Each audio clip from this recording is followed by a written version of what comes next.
Mato Grosso colhe mais uma safra recorde de soja e se torna o terceiro maior produtor mundial isolado do grão. A soja de Mato Grosso representa 25% de toda a produção do Brasil, com 41 milhões de toneladas. E é este o nosso assunto de agora, na reportagem de José Porto. A colheita da soja já foi concluída na maioria das regiões produtoras de Mato Grosso. E mais uma vez, o estado terá uma safra recorde, 41 milhões de toneladas. Se Mato Grosso fosse um país, seria isolado o terceiro maior produtor de soja no mundo, ficando atrás apenas dos Estados Unidos e do próprio Brasil. Com essa produção, Mato Grosso desbancou a Argentina, que era o terceiro colocado, que deve ficar com uma safra inferior a 30 milhões de toneladas de soja. Por lá, a seca e questões tributárias derrubam a commodity. Por aqui, foi o contrário. Regularidade das chuvas, tecnologia e a expertise do produtor mato-grossense. O vice-presidente da AproSoja, a associação do setor, destaca uma política de resultados no campo para se chegar a esse patamar de produção. Mato Grosso tem um potencial enorme aí de conversão ainda de áreas de pastagem. Tem também a questão da exploração dos solos aí siltosos, que são ricos no estado, na qual até a AproSoja investe muito em pesquisa para se obter altas produtividades aí nesse tipo de solo. Então, Mato Grosso tem uma viabilidade grande de aumento de área. O crescimento recorde da safra em Mato Grosso é monitorado em números pelo IMEA, o Instituto Mato Grossense de Economia Agrícola. A área plantada cresceu 4,5% e a produtividade também chama a atenção.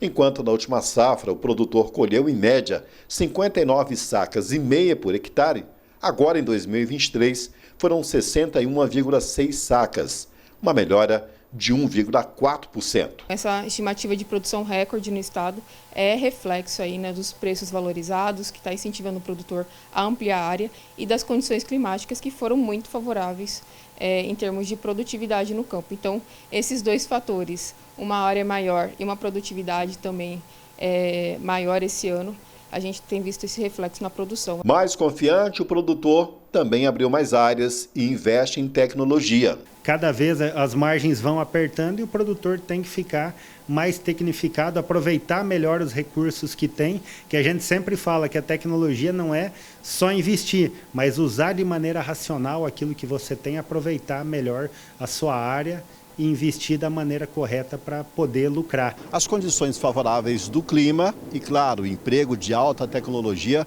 possibilitaram um crescimento superior a 8% na safra de 2023.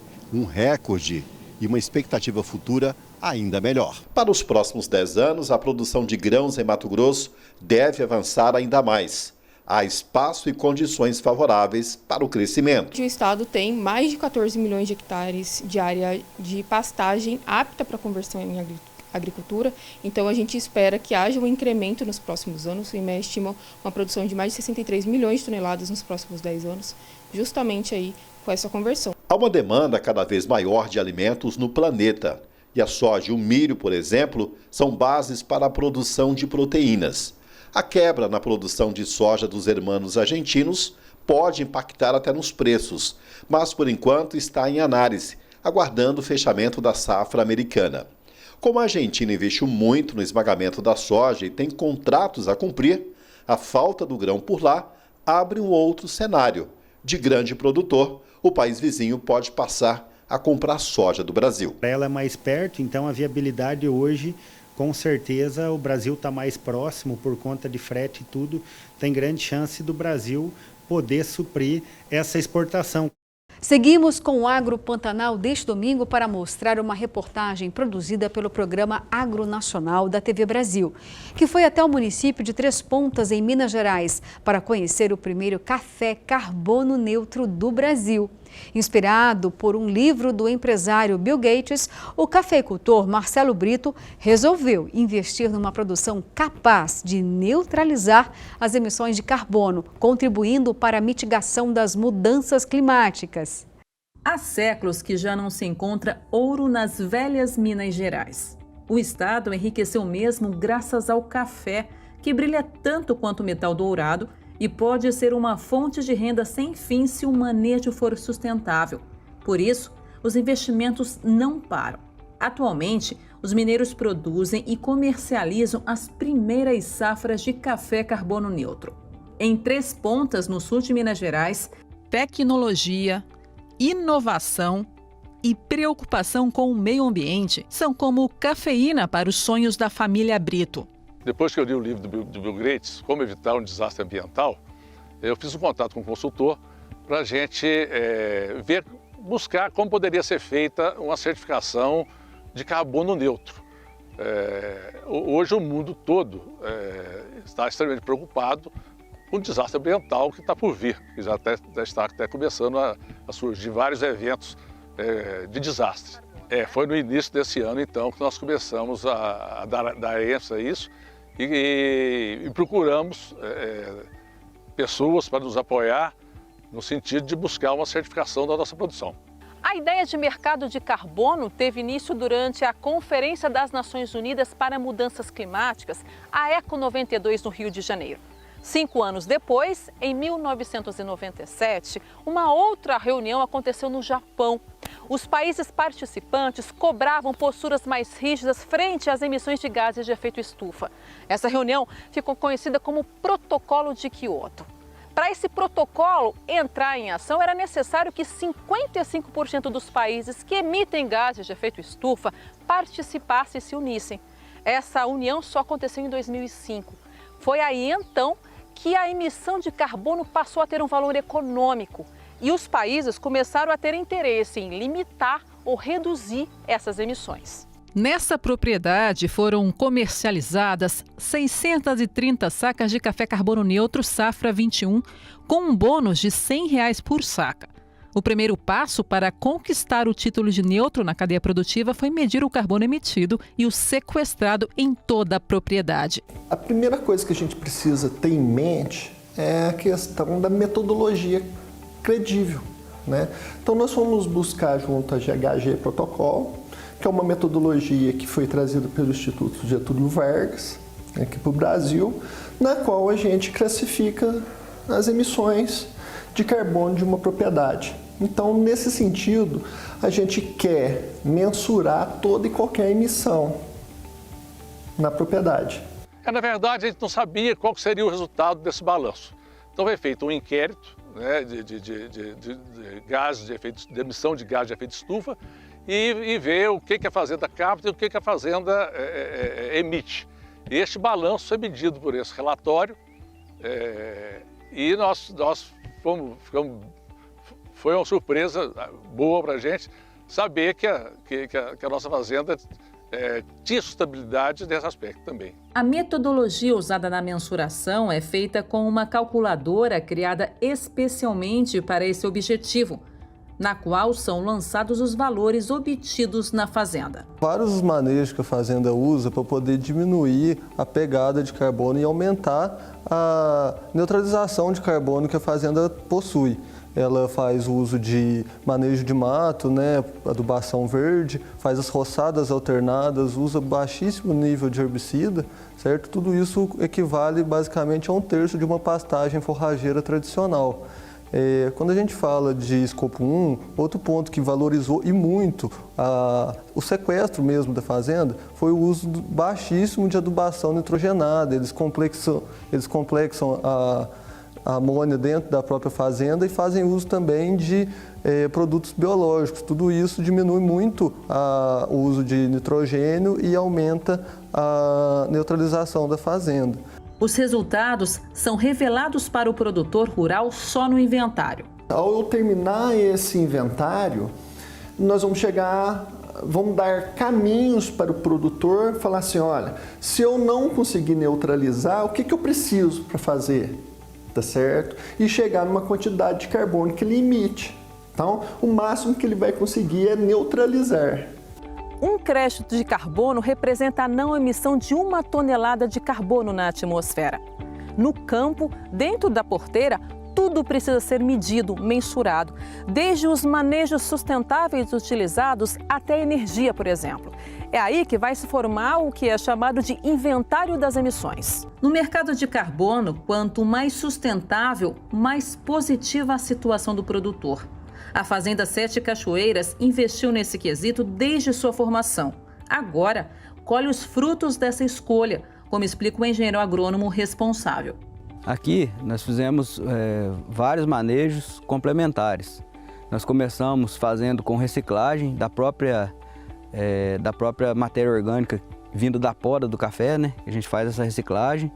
Colocamos planta de cobertura no sistema, que é, no caso aqui, Braquiária rusiziensis. Colocamos um mix de micro-organismos externos no solo, visando controle de nematóide, aumento do sistema radicular da planta, solubilização de elementos, de nutrientes do solo, para ficar disponível para essa planta. E colocamos alguns para proteção desse sistema radicular também, contra outros patógenos, como Rhizoctone, Fusarium, e além do nematóide, é claro, né? Além da rotina diferenciada de manejo, outras características também contam, como os tipos de fontes de energia elétrica e irrigação. A energia fotovoltaica, no primeiro momento, ela é uma energia limpa e com isso nós já conseguimos reduzir no primeiro momento a redução de carbono pelo fato da matriz energética brasileira parte ser de produtos derivados do carbono. Então, com isso nós temos uma energia na fazenda 100% limpa. No primeiro momento nós construímos essa primeira usina solar aqui na Fazenda Pinheiros, em 2017, que era uma usina de 250 kW-pico e isso atendia naquele primeiro momento a 35% da nossa demanda energética. E na sequência, nesse ano de 2021, nós ampliamos nossa matriz energética e construímos outras 3 usinas solares e hoje nós temos uma capacidade de geração de 650 kW-pico que nos faz uma fazenda autossuficiente. O café irrigado ele vai estar o tempo todo fazendo fotossíntese, no máximo que pode a planta, porque você mantém níveis de água que propiciam a planta a produzir mais matéria seca, mais produção. Então eu tenho mais fotossíntese sendo feita por hectare. Conclusão, eu estou sequestrando mais CO2 do que uma lavoura que está em estresse repousando. Com o inventário em mãos, é a hora de entender a situação da propriedade. Como está a chamada pegada de carbono? Será que ainda há necessidade de fazer compensação? A primeira coisa que você faz é originar o crédito. Então eu, como Carbonext, hoje tenho projetos de preservação, que a gente chama de redução de emissão de degradação e desmatamento. Ou projetos de reflorestamento, que geram crédito de carbono. Gerou esse crédito, a gente tem todo um órgão certificador, como eu falei, o Verra, onde ele certifica com 2 auditorias, com empresas diferentes, falando o seguinte: realmente tudo isso que foi proposto pela empresa, pela Carbonext, foi cumprido. E aí a gente recebe esse crédito. A partir do momento que esse crédito a gente recebe dentro da nossa conta no Verra, nesse órgão certificador, a gente ia analisando a pegada de carbono de uma fazenda. Por exemplo, uma fazenda que tem a pegada de 2 toneladas, por exemplo, por hectare, a gente faz a compensação. A partir do momento que a gente entendeu essa pegada para fazer a compensação, eu vou lá no Verra e falo, aquele crédito de carbono, aquelas 2 toneladas que foram geradas pelo projeto X, foram compensadas e assim esse crédito foi aposentado, quer dizer, sai de circulação para que você possa ter todo esse controle, para que a gente não tenha dupla contagem, porque um crédito que nasceu foi compensado por um crédito que foi emitido. São vários os motivos que permitiram os certificados de sustentabilidade da Fazenda Sete Cachoeiras. Um deles, inclusive, é a formação desse corredor ecológico que protege a fauna e a flora do local. Aqui foram plantadas pelo menos 7.000 árvores. Plantar árvores ou preservar um corredor ecológico auxilia na compensação de emissões. Assim, o produtor zera, ou seja, neutraliza seu débito de carbono. Mas e depois? Como vender o produto que tem esse diferencial? Nós soubemos que tinha uma trade que estava fazendo um trabalho desse no Cerrado. E tão logo a gente obteve a certificação, nós fizemos contato, nós fizemos contato com vários compradores, com várias trades. E essa trade, que já tinha feito o primeiro negócio, se interessou muito e foi adiante conosco, nós conseguimos fechar uma venda rapidamente para eles. Sete Cachoeiras já é um parceiro antigo da nossa operação. A gente já tem conhecimento de todas as boas práticas que a fazenda aplica há muitos e muitos anos. E o processo aconteceu quando o Renato nos procurou informando que tinha obtido esse certificado de neutralização de carbono, e aí a gente decidiu investir nesse projeto e tentar levar esse café para uma das unidades que a gente tem pelo mundo. A questão do carbono hoje está muito em alta, então a gente tem várias pessoas demandando esse projeto, porém ainda não tem um mercado formal para isso. A gente tem iniciativas diferentes, protocolos diferentes, certificações diferentes. E o que a gente precisa hoje é melhorar a comunicação do que os produtores já fazem. Então, a partir disso, a gente vai criar essa demanda junto. Então, o produtor partiu na frente, ele criou a oferta e agora a gente vai buscar nos mercados que se preocupam, que têm esse interesse, as suas metas já estipuladas para aqueles clientes, a gente vai tentar colocar esse café para esses clientes que já valorizam esse tipo de iniciativa. O mercado de carbono é uma tendência tão promissora para o Brasil que uma projeção feita pela consultoria Way Carbon indica a possibilidade do país gerar entre 490 milhões e 100 bilhões de dólares em crédito de carbono até 2030. Por enquanto, essa conquista é de poucos, como a família Brito. Eu acho que valeu muito, principalmente para a gente, para a pessoa, né? Acho que é muito importante. Deixa a gente orgulhoso, transmite para a família toda, para os filhos, netos, né? Uma consciência de um manejo sustentável para o planeta. E agora vamos para o nosso giro de notícias do agronegócio. 6 dos 9 municípios que estão recebendo o Acrimate em ação nesta semana estão entre os 20 maiores rebanhos de Mato Grosso.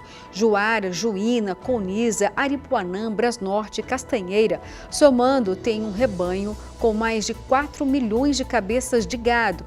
Os dados são do Instituto de Defesa Agropecuária de Mato Grosso, o INDEA. O evento, realizado pela Associação dos Criadores de Mato Grosso, Acrimate, está na terceira rota nesta 11ª edição. O primeiro município a receber foi São José do Rio Claro, na semana passada, que abriu as portas para mais de 100 pecuaristas e interessados no assunto. Depois, foi a vez de Brasnorte, que recebeu cerca de 150 pessoas. O município conta com um plantel de mais de 500 mil de cabeças. Na sequência, foi a vez de Juína, município que ocupa a 4ª posição no ranking mato-grossense. Cerca de 300 pessoas participaram do Acrimate em ação. O evento contou com pecuaristas, profissionais da área e estudantes do ramo. O evento vai percorrer ainda Coniza, Juruena, Castanheira, Tabaporã, finalizando em Juara. A 4ª e última rota será entre os dias 12 e 19 de abril. Fiscais e médicos veterinários do Instituto de Defesa Agropecuária do Estado de Mato Grosso, o INDEA, colheram entre fevereiro e março deste ano 3.465 amostras de galinhas, patos, gansos e perus de criações domésticas em 43 municípios, para acompanhar a sanidade avícola em Mato Grosso. O monitoramento consiste em colher sangue e realizar o esfregaço da traqueia e cloaca das aves. E foi realizado em regiões por onde passam as rotas migratórias Amazônica e Brasil Central. Mato Grosso e o Brasil seguem livres da doença, mas casos foram confirmados em outros países da América do Sul no fim do ano passado e mais recentemente na Bolívia, Argentina e no Uruguai. Por fazer a fronteira com a Bolívia, Mato Grosso tem reforçado as ações de vigilância para evitar a introdução da doença. A orientação é para que a população não entre em contato com aves doentes ou mortas. Ainda que de forma bastante pontual, as primeiras áreas de café robusta da safra 2023-2024 começaram a ser colhidas nesta semana no Espírito Santo. Por enquanto, ainda é muito cedo para avaliar a nova temporada, mas produtores consultados pelo Centro de Estudos Avançados em Economia Aplicada, Universidade de São Paulo, CPEA, acreditam que a produção seja aquém do potencial. fundamentados no clima desfavorável no início do ciclo. Quanto aos preços, depois de recuarem com certa força no mercado interno nas 3 primeiras semanas de março, reagiram e passaram a subir nesta parte final do mês. Segundo pesquisadores do CPEA, o movimento de baixa nas primeiras semanas de março esteve atrelado à retração das compras por parte de muitas indústrias nacionais e à queda nos valores externos. Já as recentes altas se devem ao retorno de demandantes ao spot nacional.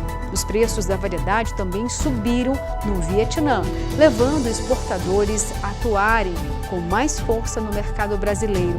Vendedores, por sua vez, atentos às recentes valorizações, evitam comercializar grandes volumes, à espera de aumentos mais intensos nos preços robustos. E agora o nosso agro vai para mais um intervalo, mas eu espero você, tem muito ainda.